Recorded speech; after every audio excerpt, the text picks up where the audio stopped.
Hello, my friends. Bogdan is here, and today's one about Malta gaming license problems.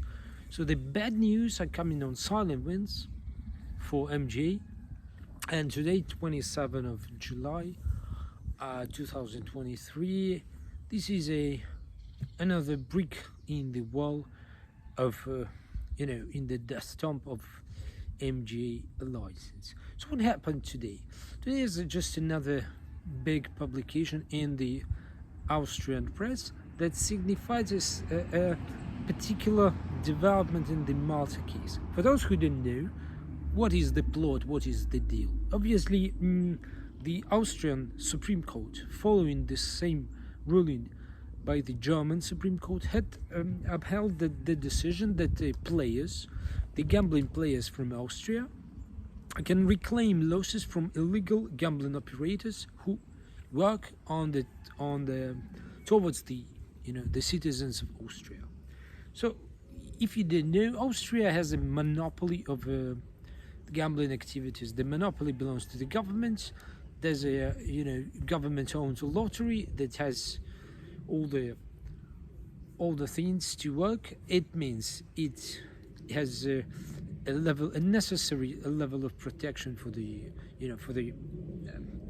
those who are in hardship and those who need help as regard the responsive gambling, and also they pay taxes to the budget, so they contribute to society. This state of monopoly is a kind of prohibition model that's in Austria. In Germany, the situation is quite similar.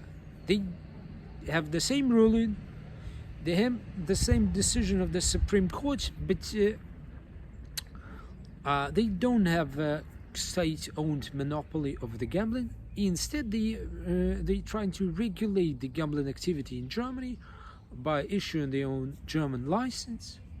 But the idea is that the Malta, as a licensing body, has actually neglected this, governments of Austria and Germany, and has since a long time been allowing the casinos to cater to the citizens of all of the European Union, excluding the UK and Sweden, but most of the time, and Netherlands also, but most of the time Malta is about catering to all the European Union citizens, including Germans and Austrian. It was kind of okay because German was hesitant to issue their licenses. At first they tried Schleswig-Holstein license, but after all they came a long road and started to go by their licenses, which was not exclusive. So there was not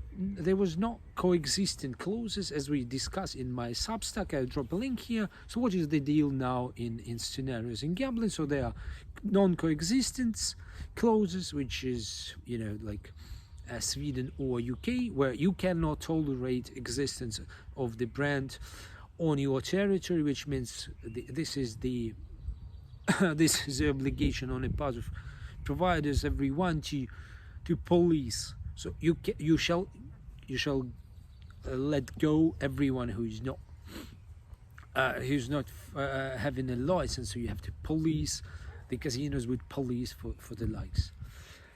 Also, there's the coexisting clause. It means that we say you must have a license, but we don't expect you to police over your peers, and it doesn't mean that the affiliate publication, the other providers must thwart and ban everything. So it's kind of more mild protection. And there's a third scenario which calls prohibition, which is in place in Austria. So it means we prohibit everything. We just let alone one state-owned monopoly, and this is all. So all these scenarios clash together here in the European Union versus Malta. I mean, Germany and Austria versus Malta in several particular ways. First is that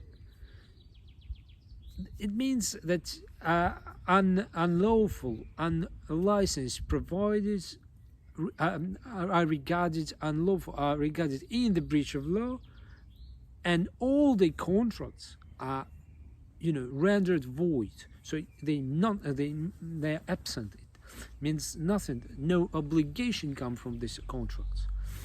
It actually means that the players can particularly claim the money back. So, in plain language, if we have a case that Austria and earlier Germany ruled that every player who has played an MGA licensed casino on their territory can claim the money lost, because who would claim the money won? They can claim the money lost from MGA, from Malta, providers and operators. It's a huge break, huge decision, and it was first taken in Germany and now in Austria. What is the legal practice since that?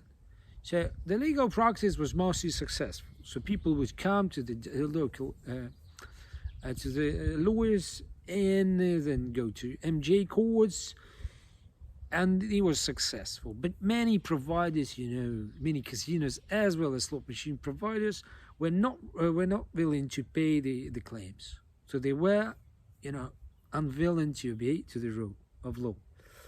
But now, what is the current development? Malta protection has built itself up, and like a week ago, on 20th of July, Malta has built another great protection wall against their license, and they say we are calling it public policy, public interest as a defense. So there was an amendment added to the Maltese Gaming Act that stops the Maltese courts from recognizing and enforcing a judgment from Austria and Germany, and also the rest of member states, because this is only the beginning. So what actually, in the plain words, it means, so you can have a ruling in your favor in Germany, in Austria, whatever, but they cannot be actually enforced. This is a secondary legislation about enforcement of the ruling in the particular country of European Union. It can be enforced in Malta, because Malta is where all the guys sit. So it would be not necessary to enforce it unless they sit in Malta. So it's kind of vital right now. And what it actually means, the Malta's activity, which is now a week of this amendment, Malta is a non-compliant country, non-compliant state as regards the judicial cooperation, because recognition of this court's decision in a particular geography, this is a judicial cooperation, and also Malta is in the breach of rule of law. So what MGA is doing to the date? Obviously, Malta has been actually exploiting or using the EU membership. This is the smallest state in the European Union, to benefit the online gambling providers, operators that have the Malta license. But in fact, they are benefiting from EU, but they disregarding EU law also. So it's a kind of exploitation, one-way relationship, and Malta has now been expressly in the center of this scandal. It has been expressed itself as a taker. All right. So what is next? What is the development of this current situation? What is the projection? So we believe that EU nations would take, EU member states would take action to insist on the compliance of the European regulation. And it would be a huge, move over the very existence of Malta license. Now, what is at peril right now? So Malta is the largest, to the date, it has been the largest license in the most prosperous and the largest in terms of money market of European Union. Malta license is a gateway to European Union. Things have been changing over the recent days, but Malta has been in power, has been still in power. The bad news has started to come from UK when UK moved. Then Sweden, the Netherlands, Germany, and other European countries that were thinking, Italy also, they were Spain, they were thinking of their own licenses or prohibition of the gambling and so on. So the whole, picture for Malta to reaping the fruits of European Union gambling has been falling apart, has been started to falling apart.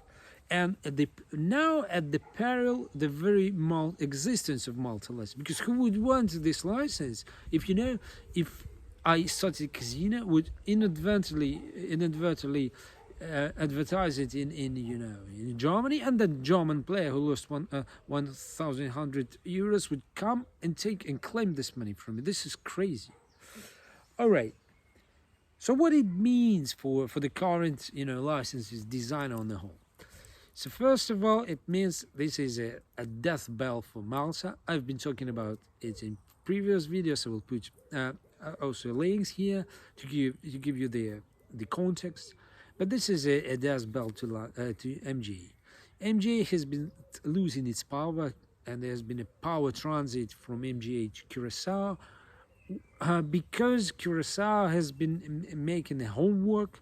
They try to improve protection. They have been trying to improve protection of players. They've been trying to build a register of problem gamblers. All the things that were has been done by Curacao before. Now they are doing it. They heightened a little bit the price of Curacao. They put more money in branding. So the Curacao has established as a new power.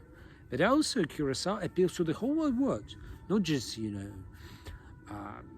EU like Malta. So now most of the new casinos, if you take new casinos for 2023, most of them, like 90% are Curacao license. So the actual fact of death of Malta license is already witnessed. But this is a nail into Malta because it not only has been losing its attractiveness, but it makes it creates a problem to the current holders of MGA. So this is my development. This is my comments on development situation on the Malta breach of European law in recognition of decisions of Austria and German courts. This is only a beginning of the whole idea of the whole process, the whole movement against Malta. If you have your comments here on the situation or would like to have my advice on your case, I'm open for cooperation. You can leave your message here or drop me email. You can find my email on the website mycasinoindex.com. Thank you for watching. Bye.